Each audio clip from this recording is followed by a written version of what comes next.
संस्कृति में होने वाले बहुत सारे विषय और उनको हमारी भाषा में बहुत सारे चीज़ें सीखने के लिए मिलती है, जो बहुत अच्छी बात है।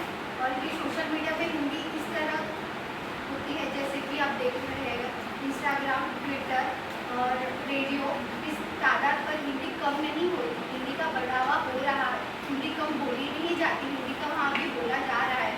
तादाद पर इंग्लिश भी बोली जा रही है, लेकिन हिंदी को बहुत बढ़ावा देने के लिए हमारे लिए बहुत सारे सोशल मीडिया ऐप्स भी है, जैसे कि इंस्टाग्राम, ट्विटर, यूट्यूब वगैरह। और हिंदी को अंग्रेजी से कंपेयर करो तो कम नहीं हो रही है, इसको बढ़ावा देना ही चाहिए। और हिंदी सीखिए। बहुत जन हिंदी बोलने के लिए शर्माते हैं, क्योंकि उनको यह लगता है कि हिंदी बोलने से हमारी वैल्यू कम हो जाएगी। वो ऐसा होता नहीं है। जो हमारे विचार हम